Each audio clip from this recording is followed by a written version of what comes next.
Alhamdulillahirrabbilalamin. Wassalatu wassalamu ala ashrafil anbiya wal mursalin wa ala alihi wa sahbihi ajma'in. Rabbi shrah li sadri wa yassir li amri wa hlul 'uqdatam min lisani yafqahu qawli. Saudara Aminuddin mantan lah kot, belum. Oh, caretaker, menteri besar, caretaker. Saudara-saudari yang saya hormati sekalian, saya dalam perjalanan daripada Chua tadi, berapa kali Amin duk seru nama ni. Dah sampai belum? Sahabat-sahabat pimpinan yang berkesempatan bersama-sama pada malam ini, saudara-saudari yang saya hormati sekalian. Saya jarang, saya ingat, berceramah atau berkempen di Port Dickson ni ke tak? Kecuali semasa Datuk Seri Anwar dulu bertanding dalam pilihan raya kecil tahun 2019, saya ingat. Kita jumpa sekali lagi dalam pilihan raya negeri pula, dan ia sesuatu yang penting. Walaupun setakat ini tanda-tandanya menunjukkan bahawa Kerajaan Perpaduan, Pakatan Harapan, Barisan Nasional, insya-Allah tidak ada masalah lah untuk mengekalkan Kerajaan Negeri Sembilan, tapi kita jangan ambil mudah.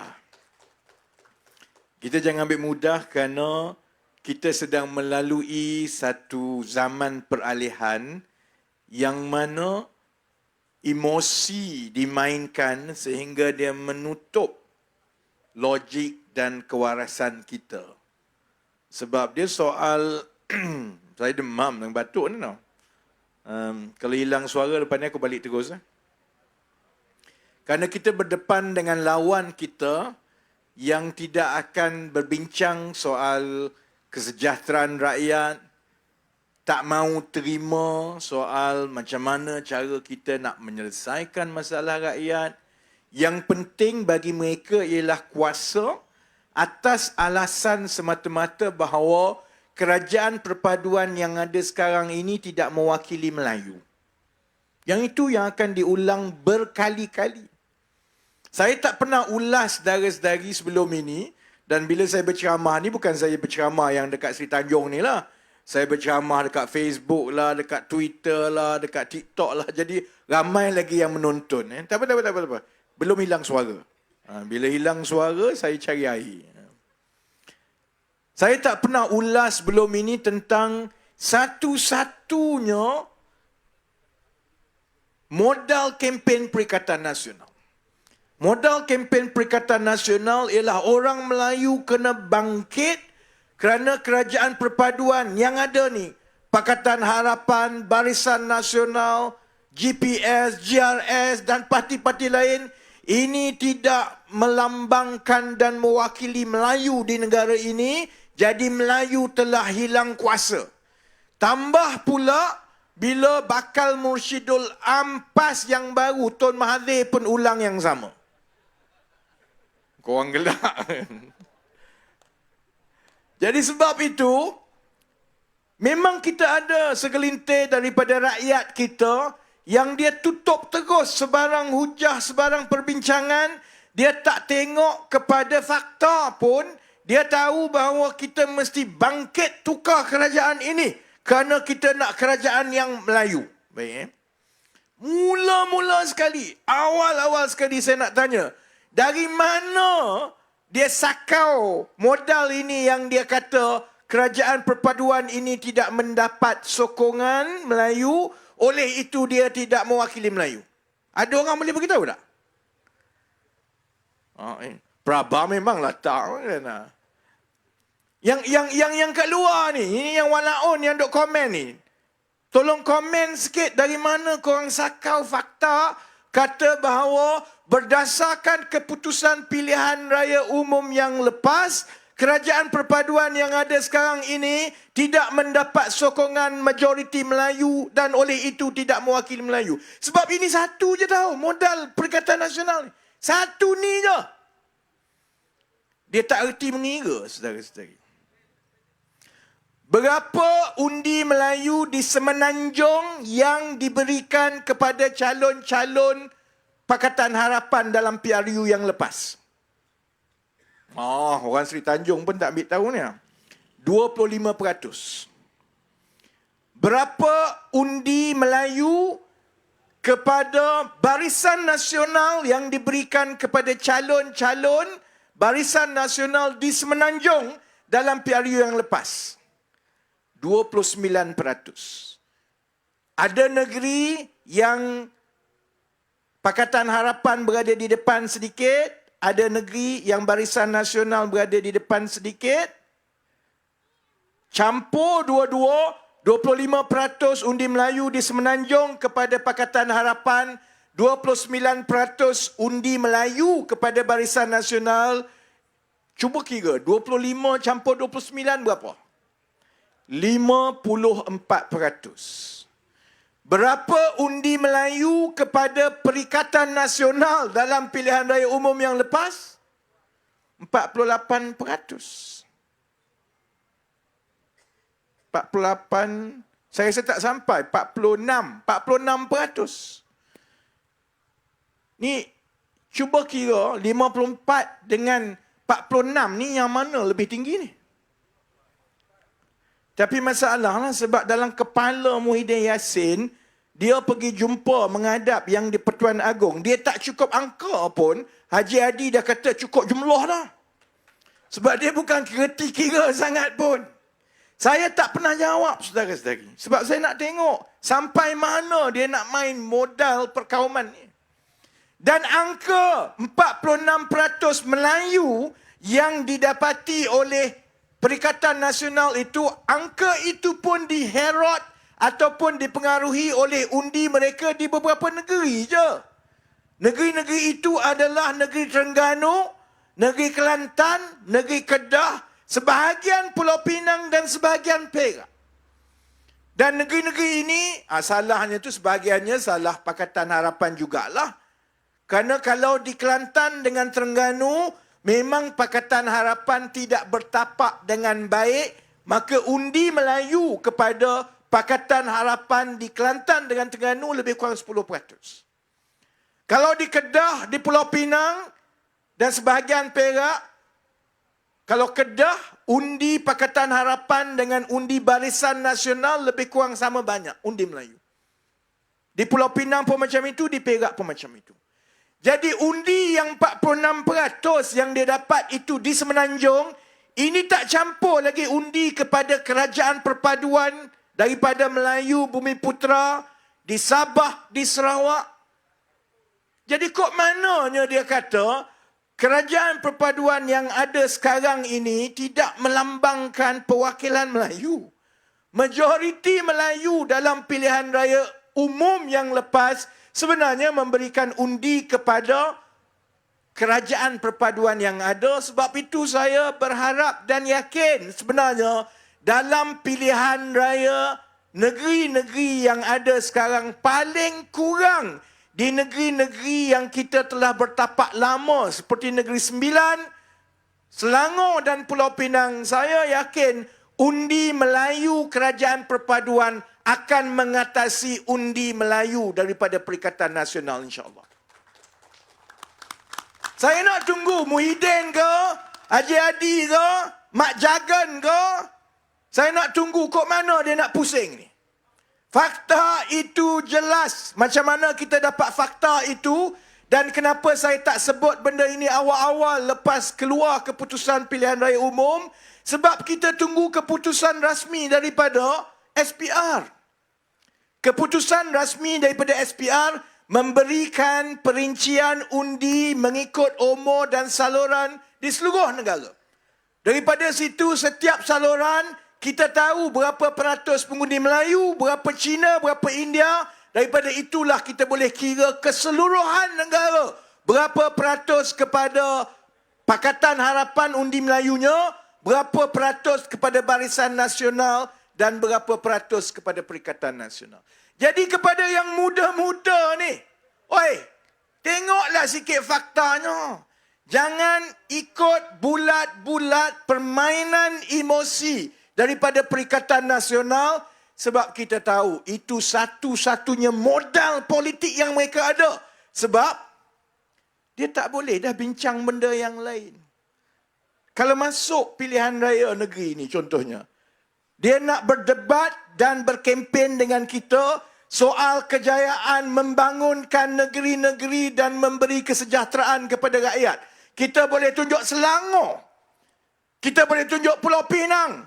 Dan kita boleh tunjukkan prestasi saudara Amin dan kerajaan sejak mengambil alih daripada syarikat-syarikat kerajaan negeri yang tak untung, sekarang untung dan bagi sumbangan.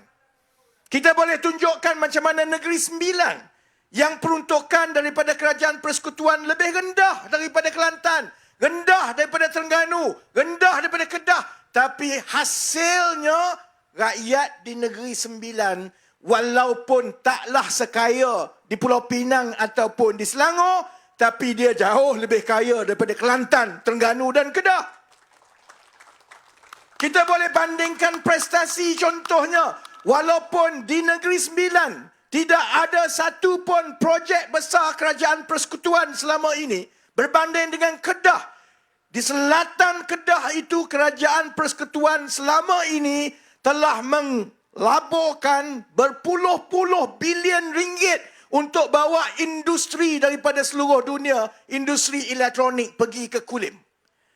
Bab ni lah ni yang mana walaun. Oh, sikit-sikit dia kata, oh Kedah ada prestasi ekspor yang baik. Oh, Kedah ekspor begini. Sanusi dia ulang inilah. Lain kali nak berdebat, bagilah fakta yang menyeluruh. Sebab hasil ekspor, hasil industri dari Kedah itu bukannya datang daripada kawasan-kawasan yang dibangunkan oleh kerajaan negeri. Ia hasil daripada pelaburan kerajaan persekutuan, kerana dalam Kedah itu ada satu kawasan yang diberi tumpuan khusus oleh kerajaan persekutuan yang dipanggil Kulim High Tech Park. Jadi bila ada pelabur daripada luar negara, dia nak masuk ke Malaysia, dia kata saya nak melabur dalam sektor elektronik, maka kerajaan persekutuan beritahu sila pergi ke Kedah. Bukan Sanusi, bayangkan Sanusi tu, saudara-saudari cuba bayangkan Sanusi pergi jumpa Elon Musk. Bayangkan Sanusi nak yakinkan Elon Musk datang melabur kat Malaysia. Ingat boleh tak? Sanusi. Nanti dia komen gigi Elon Musk. Macam dia komen gigi saya. Jadi kena fikir akal. Bayangkan Sanusi nak bawa pelabur-pelabur. Setakat ini pelabur yang dia bawa dah kena tangkap, saudara-saudari. Pelabur yang dia bawa dah kena tangkap sebab sekarang ini dia siasat atas kecurian hasil bumi rakyat negeri Kedah sendiri, nadir bumi. Jadi sebab itu, banding Negeri Sembilan dengan Kedah. Kedah kerajaan persekutuan bina tapak estet perindustrian elektronik moden. Bawa syarikat-syarikat besar, letak dekat situ. Itu pun banding Negeri Sembilan dengan tak ada apa-apa projek persekutuan macam itu, pun Negeri Sembilan lebih kaya daripada Kedah, saya sendiri. Sebab itu saya kata, dan saudara Amin tahu, bahawa salah satu sumbangan yang saya boleh buat sebagai Menteri Ekonomi, kerana itu menjadi amanah dan tanggungjawab saya menguruskan pembangunan setiap negeri dan wilayah-wilayah daripada perspektif persekutuan. Saya dah maklumkan kepada YB Amin. Malah saya juga maklumkan kepada Yang Tuan sebenarnya. Kita kena perbaiki keadaannya yang mana semua negeri-negeri lain di Semenanjung ini semua berada di dalam wilayah koridor pembangunan ekonomi yang dibiayai khusus oleh projek-projek persekutuan. Kelantan, Terengganu, Pahang, Johor, ini dalam wilayah koridor ekonomi timur. Perak, Pulau Pinang, Kedah, Perlis, ini dalam wilayah ekonomi utara. Nogori, Yilek, tak ada. Melaka, tak ada. Dua negeri ini tak termasuk. Selangor tak apalah. Selangor dah pun ada enjin pertumbuhan dia sendiri. Sebab itu saudara-saudari, insya-Allah kita akan pastikan dalam tahun-tahun yang akan datang, Negeri Sembilan, termasuklah juga Melaka, tidak lagi tertinggal kerana mereka tak masuk dalam koridor-koridor ini. InsyaAllah kita usahakan satu pelan pembangunan yang lebih menyeluruh yang boleh menyatukan sumber dan tumpuan kerajaan persekutuan diselaraskan pula dengan perancangan daripada kerajaan negeri supaya Negeri Sembilan dan Melaka juga insya-Allah berada di dalam keistimewaan-keistimewaan yang sekarang ini ada di Kedah, di Kelantan dan di Terengganu. Baik. Sebab itu saya kata, kalau mereka nak berbincang soal ekonomi, dia tak boleh. Dia nak bincang soal rekod pentadbiran, memang tak boleh. Nah. Sebab kalau selama ini dia boleh kata, macam mana kami nak banding sebab kami tak pernah ada peluang untuk tadbir negeri. Sekarang kamu takbir 4 negeri dah. Kelantan kamu dah takbir 33 tahun. Terengganu dah takbir 3 penggal. 59 dulu sekali. Kemudian 1999, sekarang 2018. Kedah kamu dah takbir 2 kali, 2 penggal. Mula-mula masa arwah Ustaz Azizan, sekarang Tebuk Atap Sanusi takbir 3 tahun. Tapi bila kita tengok rekod nak dibandingkan, walaupun negeri-negeri di bawah pentadbiran PAS ini mendapat keutamaan bahawa 50% daripada peruntukan pembangunan persekutuan mestilah diberi keutamaan kepada negeri-negeri di bawah pentadbiran PAS ni. Perlis, Kelantan, Terengganu, Kedah sebab dia negeri-negeri termiskin. Sampai sekarang mereka tak ada yang boleh tunjukkan hasil yang membanggakan. Kelantan kekal sebagai negeri dengan rakyat yang paling miskin. Beza pendapatan purata orang Kelantan dengan orang Selangor, dengan orang Negeri Sembilan, dengan orang Pulau Pinang, jauh sangat saudara-saudari. Saya tak payah sebut. Malu. Jadi bila dia tak boleh nak banding soal rekod dan prestasi pentadbiran, kejayaan-kejayaan dia tak boleh senaraikan. Akhirnya dia main apa? Oh, Amin ni bukan Melayu ni. Amin memang bukan Melayu, dia Jawa. Jawa tak? Oh, dia Jawa. Dia bukan Melayu, dia Jawa. Oh, dia mula main lah. Saya ni nasib baik orang Terengganu. Kau tak dah lama aku kena jadi anak Cina. Dia mula akan timbul bahawa, dan bila dia tak boleh jawab ni, kalau tengok jemaah menteri daripada 25 orang menteri, berapa kita ada menteri sekarang? Dalam 27 orang menteri. 27 orang menteri, bukan Melayunya lebih kurang 6 orang je. Tu pun dia kata, dia tak erti kira. 20 orang Melayu Islam lawan dengan 6-7 orang yang bukan Melayu. DAP ada 4. Kemudian, itulah kan, DAP ada 4, PKR ada 1, 5. Kemudian Sarawak ada 3 yang bukan Islam, 8. Maksudnya, 8 orang bukan Islam, 19 orang Melayu Islam, termasuklah Jawa semua itulah. Itu pun dia kata, tak, ini bukan kerajaan Melayu Islam ni. Sebab apa? Sebab yang 4 orang tu sebenarnya boleh kawal semua yang 19 orang. Saya kalau nak ikut fit dah, kalau nak berlawan, saya dengan Lok sama umur. Tapi kalau tengok fitness, saya rasa menang saya kalau bertumbuk dengan dia. Macam mana dia boleh fikir 4 orang daripada DAP ni boleh mengalahkan semua orang 19 yang Melayu? Sebabnya, macam saya sebut, dia dah tak ada modal lain untuk dia berkempen selain daripada bermain emosi. Baik, Sebab itu sejak kerajaan perpaduan mengambil alih Disember 2022, mereka terus main emosi. Perkara pertama yang dia main ialah, oh harga barang naik, oh kami dah seksa sangat ni, Saya tak adalah kata keadaan dia baik seperti yang kita nak sekarang. Banyak lagi perkara yang perlu dibuat untuk menaik tarafkan kehidupan rakyat. Saya baru tengok contohnya statistik gaji terbaru. Rakyat kita sebahagian besarnya gaji di bawah RM2,600. 50% daripada rakyat kita ni gaji di bawah RM2,600. Memanglah kalau gaji RM2,600 sebulan, memanglah susah. Kita tak macam mereka. Zaman dia dulu, bila harga barang naik mendadak, tanya timbalan menteri daripada PAS, Ustaz Nik Zawawi, dia kata harga barang ni sebenarnya bukan masalah pun.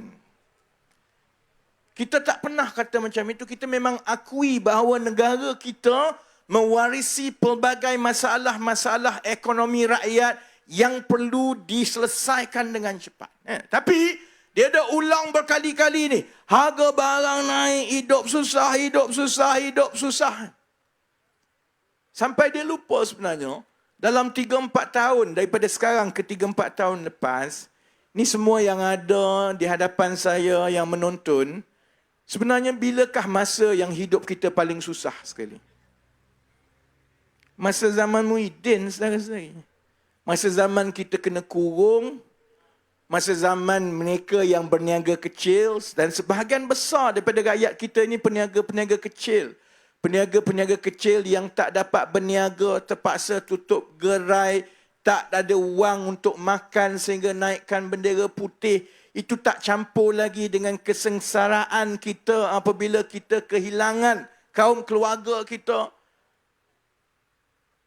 Dia ingat kita lupa sebenarnya. Tapi dia yakin bahawa kalau dia terus bermain emosi, seperti mana mereka main emosi Melayu ini makin lemah, kerajaan perpaduan ini tidak melambangkan Melayu, maka dia yakin kononnya rakyat akan percaya bulat-bulat. Sebab itu dia dah ulang, harga barang naik, harga barang naik, harga barang naik, harga barang naik. Baik, Macam mana sebenarnya kerajaan mengambil tahu dan memantau harga barang?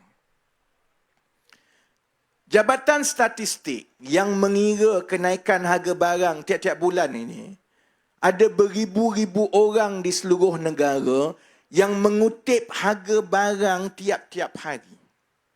Benda ini bukan dibuat zaman kerajaan perpaduan pun. Benda ini dibuat daripada zaman 1960-an. Masa dia jadi kerajaan pun macam itu je. Macam itulah harga barang dikutip. Beza dia apa dia? Sekarang ini bila inflasi turun, sejak kita ambil alih sehingga ke paras paling rendah dalam tempoh 12 bulan, dia jawab apa tau? Ini angka inflasi ni tak betul ni sebenarnya. Tak melambangkan keadaan di bawah. Sebab saya pergi beli barang masih lagi mahal. Zaman dia dulu boleh pula pakai angka inflasi Jabatan Statistik.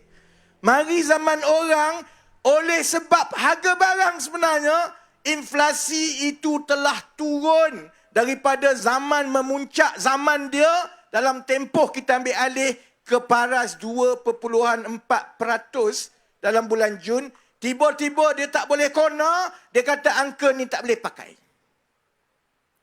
Sebab hakikatnya, kos sara hidup ini terdiri daripada 2 komponen. Satu ialah kenaikan harga barang. Semua kita tahu. Satu lagi ialah komponen gaji dan pendapatan. Orang kaya, kalau gaji dia 20,000 sebulan, naik ayam RM1 pun, dia tak terkesan kepada dia. Isu kita ialah dalam keadaan harga naik, gaji pun tak naik. Itu masalah dia. Sebab itu bila kita ambil alih, orang tanya saya, apa kamu buat untuk menangani kos sara hidup sebagai Menteri Ekonomi? Pertama saya kata, keutamaan kita ialah kita mesti menghentikan kenaikan harga barang mendadak. Macam mana kita tahu kenaikan harga barang mendadak? Kerana kita mewarisinya itu daripada Perikatan Nasional. Harga barang yang ada sekarang, yang semua orang duk mengeluh kononnya ini, sebenarnya puncanya datang daripada pentadbiran mana? Bukan kita. Daripada Perikatan Nasional. Dalam tempoh 4 bulan, inflasi naik mendadak, dan kita semua tahu bila inflasi naik, itu melambangkan harga barang naik, dan bila harga barang naik, dia tak turun dah, saudara-saudari. Dia kekal di situ. Sebab itu keutamaan mana-mana kerajaan ialah memastikan bahawa ada kestabilan harga. Harga boleh naik. Sebab kalau harga tak naik, mampu peniaga, dia nak makan apa? Memanglah harga akan naik. Tetapi harga itu perlu naik secara berpada-pada dan tidak meningkat dengan cepat supaya juga gaji yang naik itu boleh menangani kenaikan harga barang yang berlaku dari setahun ke setahun. Sebab itu, kalau tanya pakar-pakar ekonomi, mereka ada satu sasaran angka inflasi yang perlu dicapai. Kalau di Amerika Syarikat, sasaran dia sekitar 2 ke 3%. Kita rasa kalau inflasi 2 ke 3% itu, 2 ke 2.5%, kita rasa itu adalah paras harga yang stabil. Baik, Zaman Perikatan Nasional dulu berapa inflasi yang menyebabkan harga barang diwariskan kepada rakyat pada kadar yang tinggi sekarang ni? 4.8%, saudara-saudari. Kalau inflasi keseluruhan 4.8%, oleh kerana angka inflasi ini adalah angka induk yang menggarapkan kenaikan-kenaikan harga mengikut jenis-jenis perbelanjaan. Dalam itu ada bakul makanan, dalam itu ada bakul minyak, dalam itu ada bakul elektrik, dalam itu ada perbelanjaan pakaian, dalam itu ada perbelanjaan perubatan, telekomunikasi dan sebagainya. Masing-masing, tiap-tiap bulan kita tengok berapa setiap satu, kita campur, ada cara dia. Jadi bila 4.8% itu saudara-saudari tahu, maksudnya kenaikan harga makanan masa itu telah mencecah 10% lebih. Sebab itu orang rasa harga barang mahal. Sebab yang orang biasa ini paling banyak dia beli barang ialah barang makanan. Dan tambah pula, barang makanan ini pula ada 2 jenis yang orang beli. Satu, bahan makanan mentah yang dibawa balik ke rumah. Satu lagi ialah makanan yang telah siap dimasak dan makan di rumah atau makan di restoran. Kalau macam zaman PN dulu, bila inflasi itu 4.8%, itu adalah bermakna harga bahan mentah naik tiap-tiap bulan 10%. Harga bahan makanan yang telah dimasak lagi tinggi, 12-13%. Sebab itu orang mengeluh, kenapa ni kopi ais naiklah, itu naik. Naik zaman bila?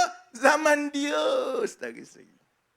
Sekarang ini, selepas hampir 8 bulan lah, kita telah berjaya menurunkan inflasi itu ke paras yang stabil. 2.4%. 2.4% inflasi keseluruhan bermakna kenaikan harga bahan mentah ialah sekitar 4%. Berbanding zaman dia setahun lepas lebih kurang 12%, 10%.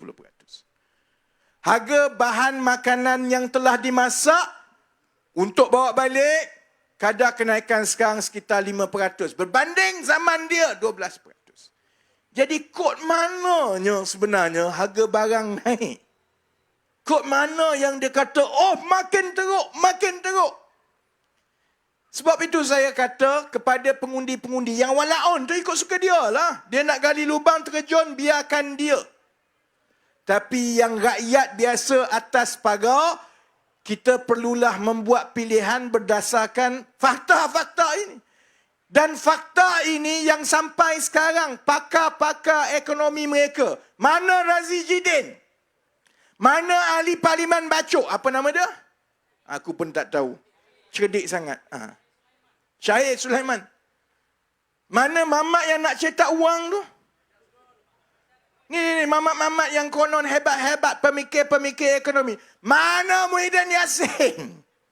Sampai sekarang, seorang pun tak berani melawan dan menafikan bahawa kerajaan perpaduan telah berjaya menurunkan inflasi dan menstabilkan harga dalam tempoh 7-8 bulan kita mengambil alih.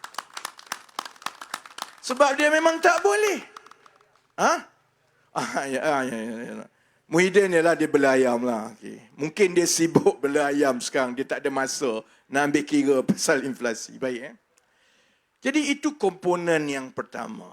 Sekarang kita tahu bahawa harga barang sekarang ini terkawal. Ada naik, naik tapi terkawal, tak sama macam zaman dia dulu yang naik mencana. Apa lagi komponen yang sedang diusahakan oleh kerajaan perpaduan untuk meringankan beban kos sara hidup rakyat? Sebab itu kita usahakan untuk kita melipat gandakan penglibatan rakyat dalam industri tani moden. Kerana salah satu sebab kenapa harga masih belum turun untuk beberapa perkara, sayur dah turun lebih kurang.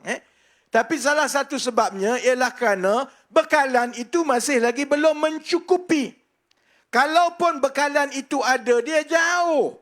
Contoh yang paling baik orang negeri ni. Tanah banyak, orang bertani, ada hasil pertanian yang boleh dibanggakan. Tapi dia tanam kat sini, dia pergi jual dekat Pasar Borong Selayang.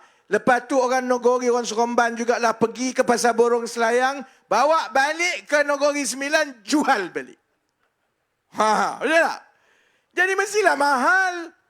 Minyak hantar ke Pasar Borong Selayang. Lepas tu, bawa kereta, bayar minyak lagi. Daripada minyak tu bawa turun ke sini. Sebab itu, kita kena lipat gandakan infrastruktur dan kemudahan-kemudahan pertanian moden supaya ada di seberapa banyak kawasan di seluruh negara.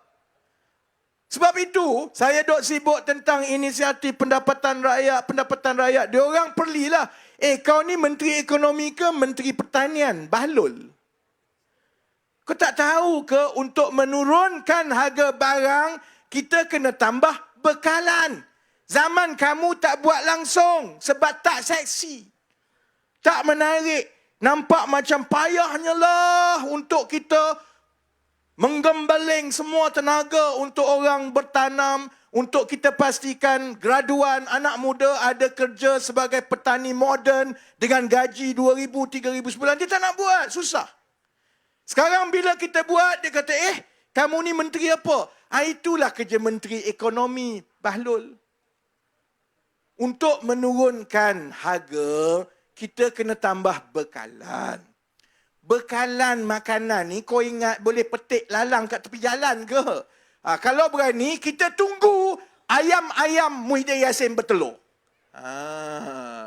Kan, cara dia cakap tu macam mudah. Tak apalah bagus. Sekarang kita tunggu sampai bila lagi dia nak mula ada ladang ayam yang besar. Cuba kita tanam satu tanaman kontan lah, katakan timun. Timun paling cepat pun 2-3 bulan sehari-hari. Dia kena sediakan tapak, kena bina, kena letak para, kena letak polybag. Dan sekarang ini untuk pastikan pertanian itu moden supaya anak-anak muda kita boleh bertani dan dia rasa kerja itu sama macam kerja sebagai engineer. Dia kena dalam infrastruktur yang bagus, macam masuk rumah hijau, cantik. Itu ambil masa 1-2 bulan. Lepas tu tanam benih. Lepas tu kita tunggu dia besar. Lepas tu kita petik. Dia akan ambil masa 2-3 bulan. Sekarang ini, sejak kita lancarkan akhir Februari.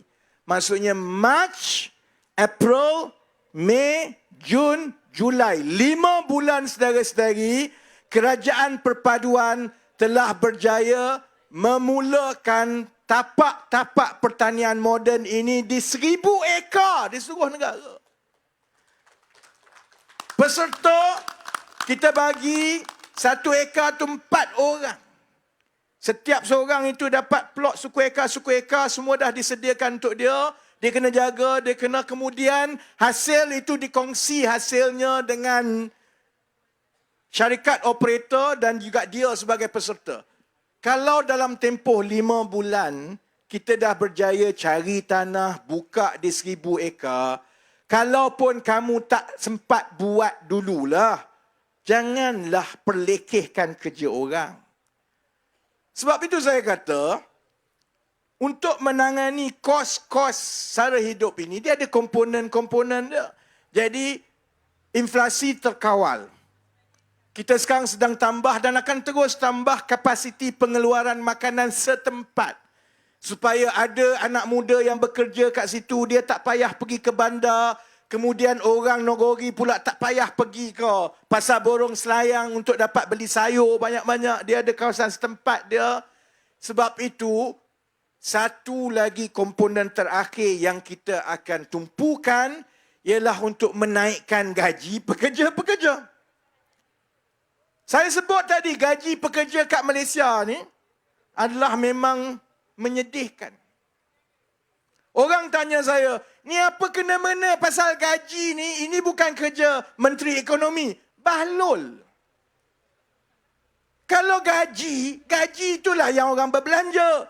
Lagi tinggi gaji, lagi kuat dia berbelanja. Lagi kuat dia berbelanja, lagi naik ekonomi. Kod mananya yang bukan kerja Menteri Ekonomi?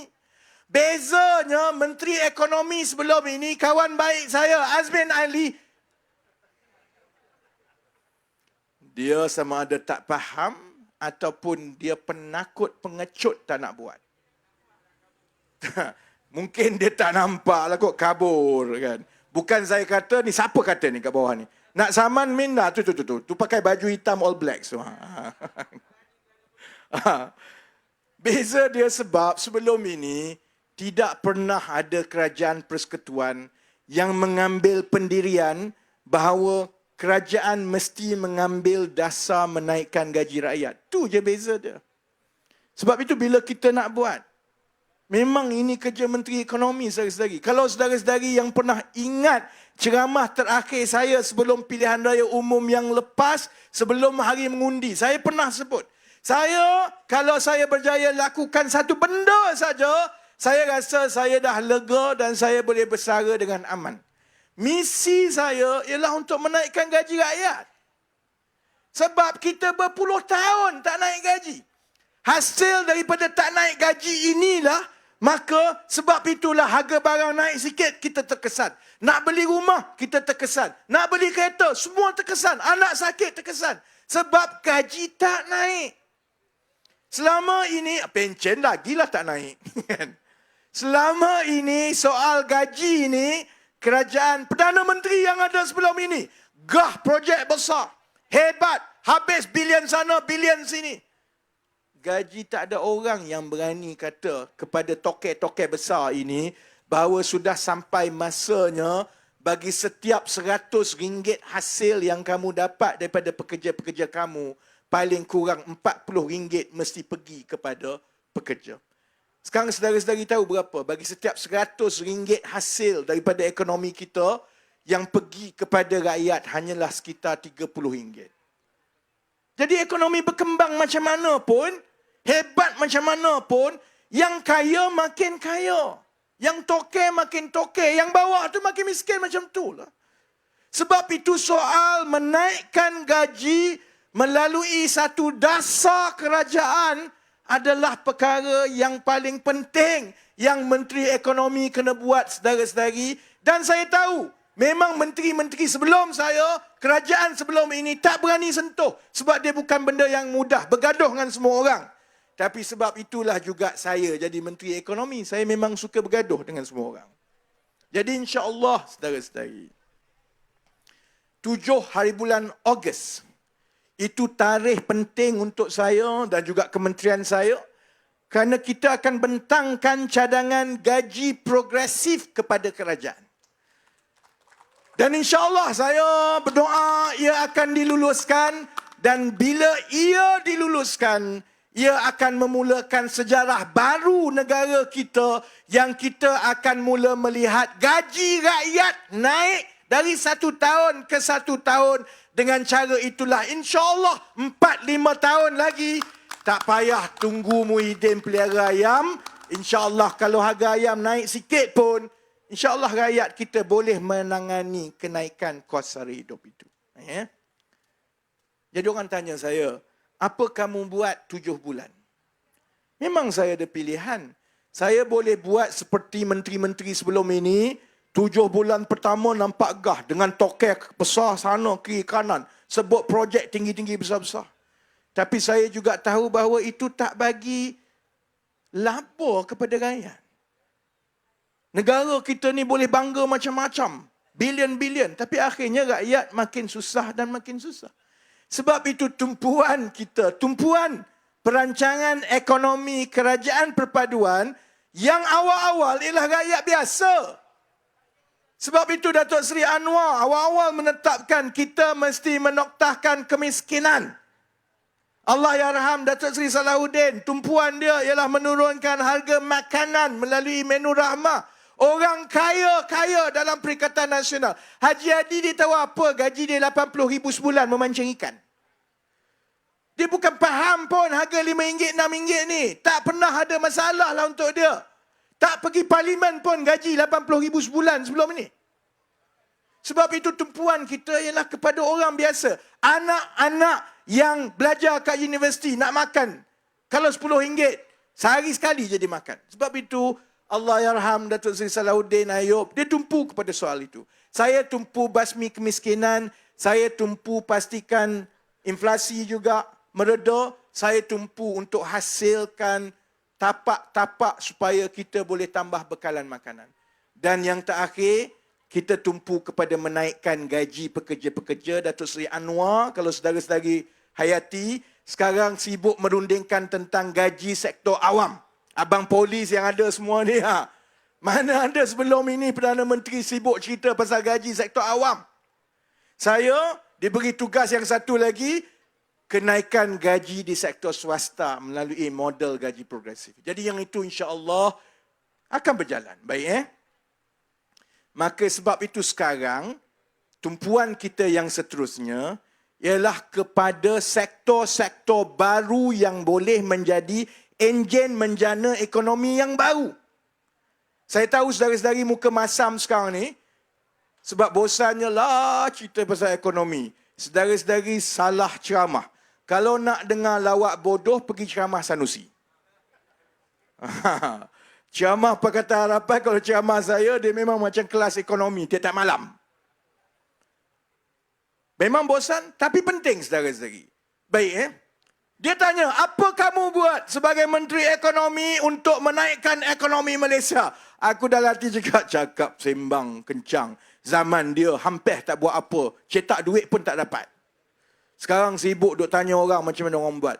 Kita dah rancang dan sebab itu hari Khamis ini 11 pagi Datuk Seri Anwar akan lancarkan memperkasa ekonomi madani yang bagi kerangka keseluruhan rancangan kita untuk menggalakkan dan melonjakkan pertumbuhan ekonomi. Saya pula sebelah petangnya akan lancarkan Pelan Hala 7 Peralihan Tenaga Negara. Jadi orang tanya, kau ni Menteri Ekonomi kan? Sebab kau tahu, Walaon ni dia cari pasal je. Buatlah apa, dia mesti cari pasal. Jadi bila saya tumpu soal peralihan tenaga, orang PD ni tahu ke tidak peralihan tenaga ni apa dia ni? Peralihan tenaga. Tak tahu, tak apa. Jangan bimbang, Perikatan Nasional pun hampir tak tahu. Peralihan tenaga. Kita nak galakkan pelaburan di Malaysia. Kita nak wujudkan kerja-kerja bernilai tinggi yang upah dan gajinya tinggi. Engineer, saintis semua kan. Macam mana kita nak buat saudara-saudari?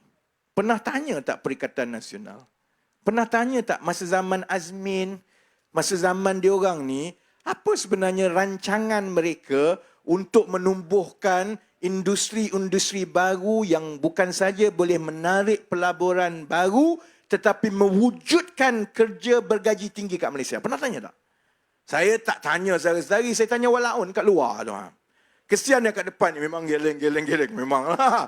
Ini orang pakatan semua ni. Sebenarnya kita tak pernah tahu pun.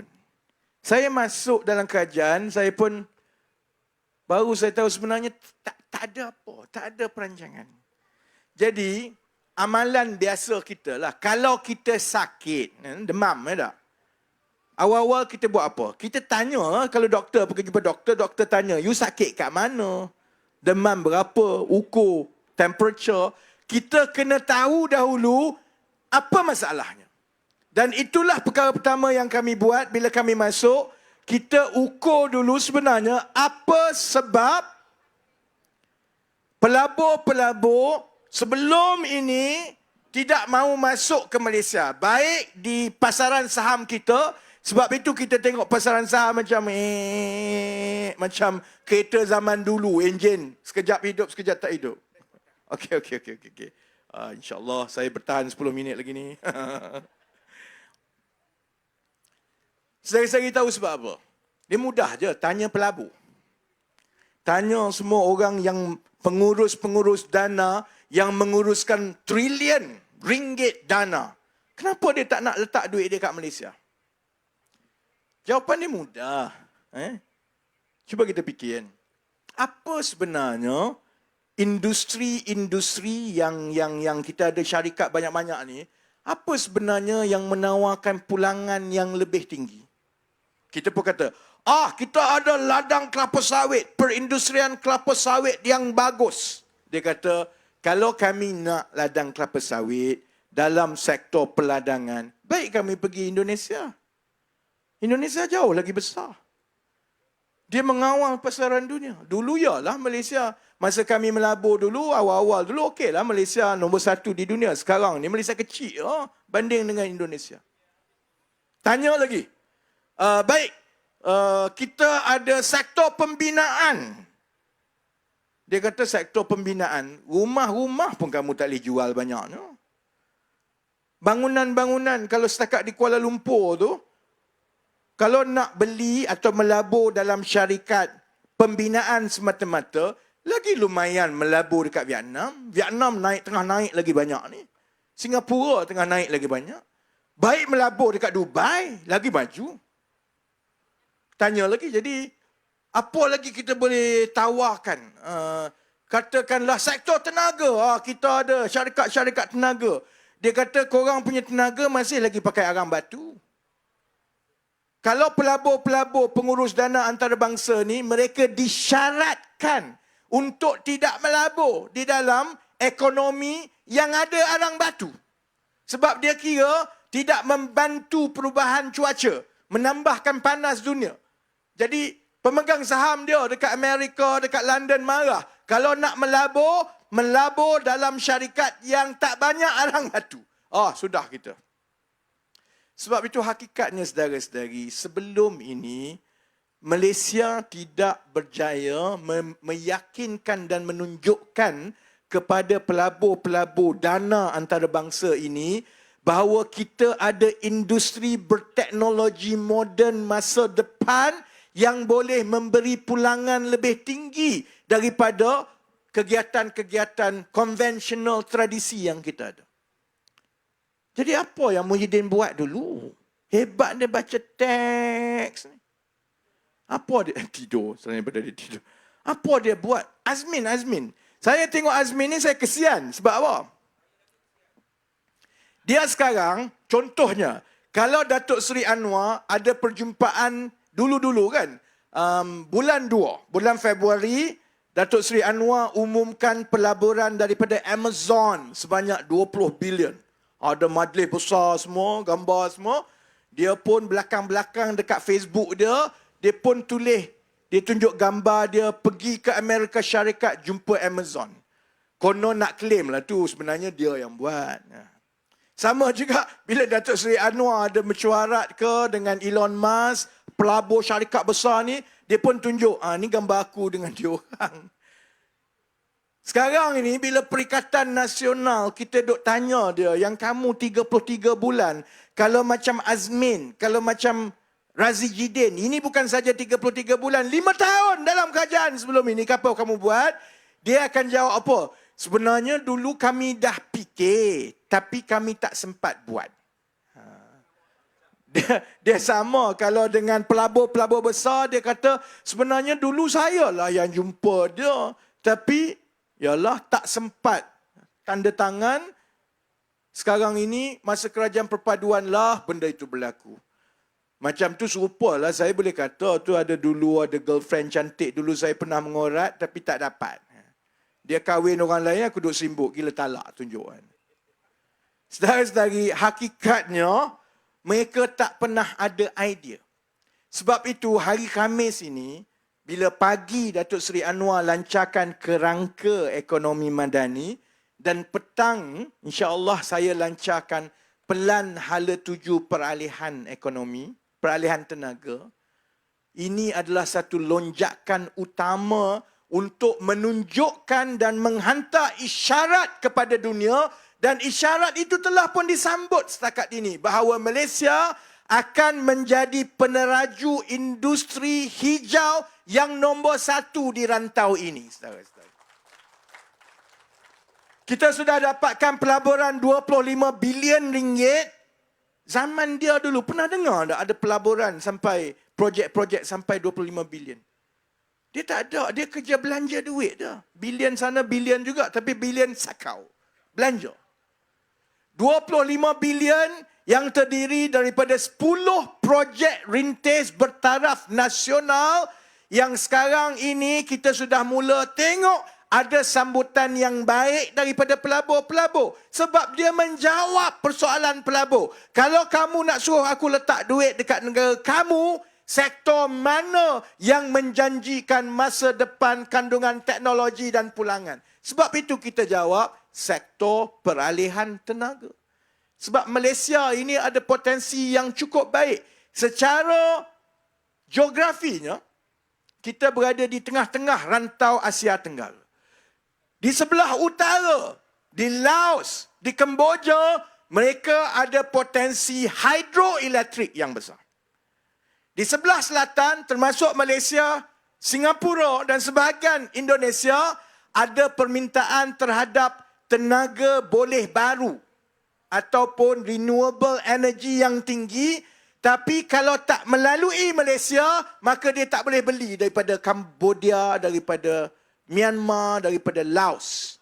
Sebab itu, kita berada paling depan sekali untuk kita menjadi pemimpin peneraju industri ini, dan industri tenaga boleh baru atau peralihan tenaga mengikut rekod pelaburan seluruh dunia, industri yang paling banyak mendapat pelaburan dalam tempoh 2 tahun yang lepas adalah industri tenaga boleh baru.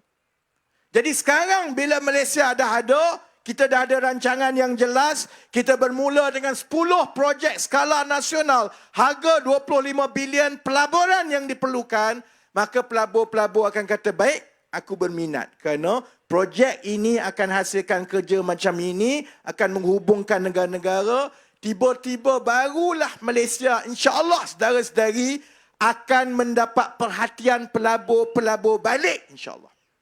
Sebab itu, kalau tak percaya cakap saya tak tahulah orang PD ni jenis main saham ke tidak. Saudara-saudari boleh tengok pasaran saham.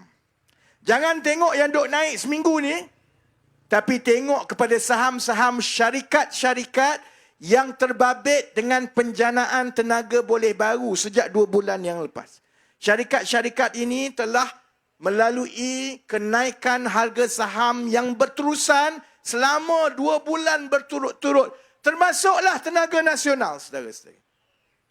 Dan oleh kerana syarikat-syarikat ini akan mendapat laba, mereka akan mendapat pelaburan, itu akan membantu keseluruhan ekonomi kita, bermula dengan pasaran saham insya-Allah, dan itu juga akan membantu kita mengukuhkan mata wang kita dalam tempoh 4-5 bulan yang akan datang. Jadi sekarang pukul 12, cukup-cukup tak?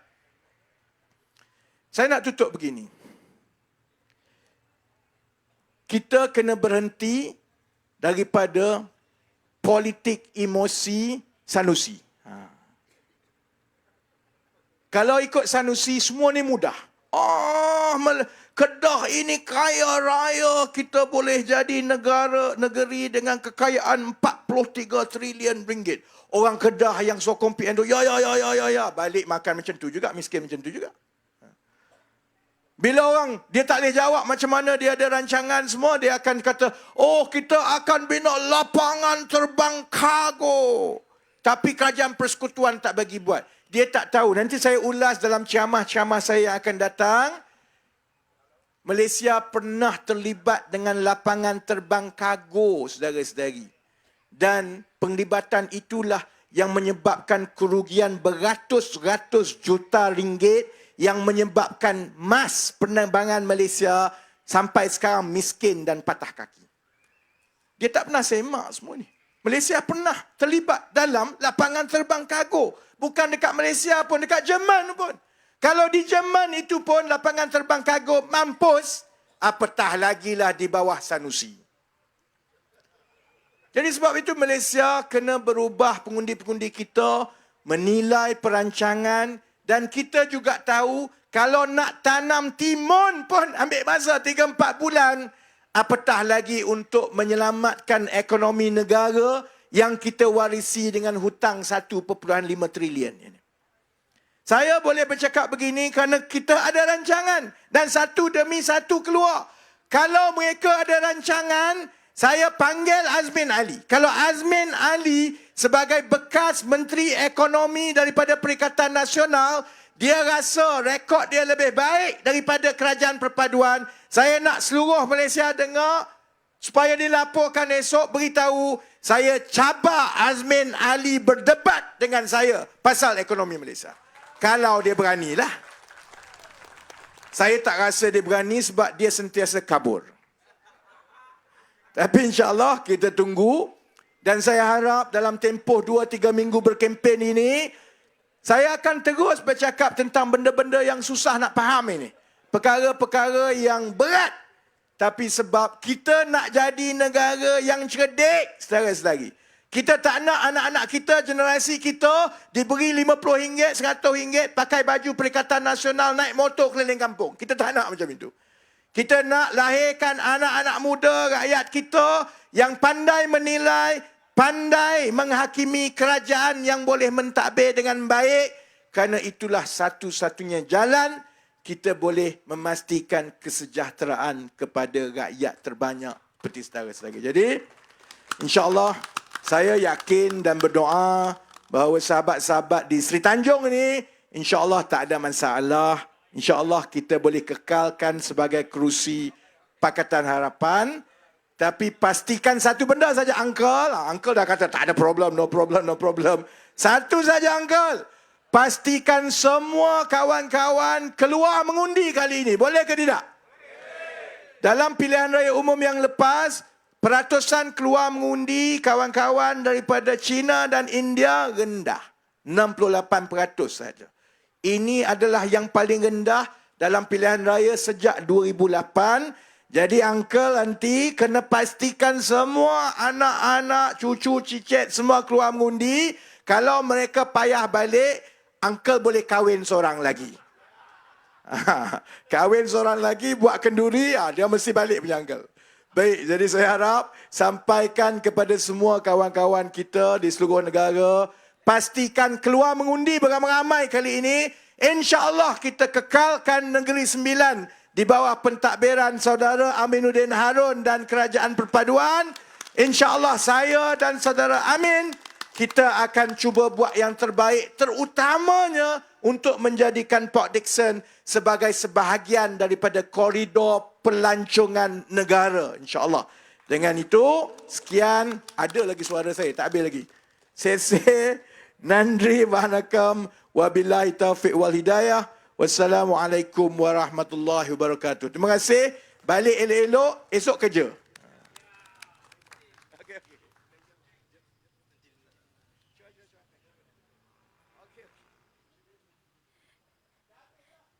Terima kasih saudara Rafizi Ramli atas ceramah itu tadi. Jadi saya mewakili pihak penganjur mengucapkan rasa syukur dan terima kasih kepada semua pihak yang terlibat dalam menjayakan majlis pada hari ini. Jadi semoga kita semua akan beroleh keberkatan daripadanya dan tiada untaian kata yang mampu saya lafazkan selain ungkapan rasa syukur dan terima kasih. Di kesempatan ini saya ingin memohon ribuan kemaafan anda ada salah dan silap daripada pihak penganjur termasuk saya sepanjang mengacarakan majlis ini. Wabillahi taufiq wal hidayah. Wassalamualaikum warahmatullahi wabarakatuh.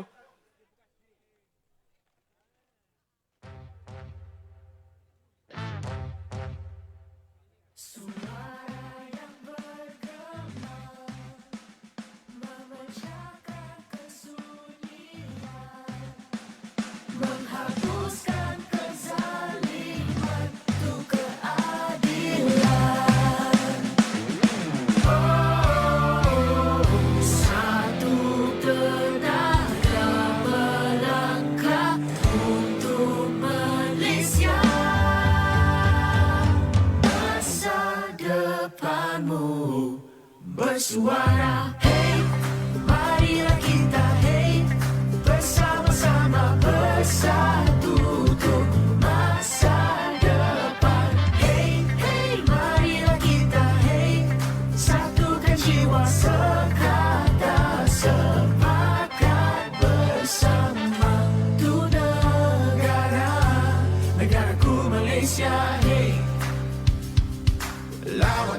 siap lawan. Suara yang membara menambahkan kebebasan, mempertahankan maruah kita untuk negara. Satu tenaga melangkah untuk Malaysia. Hey, marilah kita bersama-sama bersatu untuk masa depan. Hey, marilah kita satukan jiwa sekata sepakat bersama kita.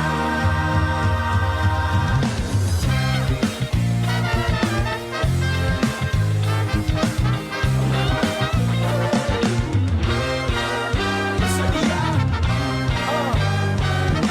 3, 2, 1. Kini kita mengalami banyak perubahan. Dimanapun kau berada penuh dengan cabaran. Kita akan tetap teguh berganding bahu terus menempuh. Gelap akan hilang, kita pasti menang. Gelap akan hilang, kita pasti menang. Gelap akan hilang, kita pasti menang. Gelap akan hilang, kita pasti menang. Hey, marilah kita bersama-sama bersatu untuk masa depan. Hey, marilah kita satukan jiwa sekata sepakat bersama. Hey, marilah kita bersama-sama bersatu untuk masa depan. Hey, marilah kita satukan jiwa sekata sepakat bersama. Untuk negaraku Malaysia.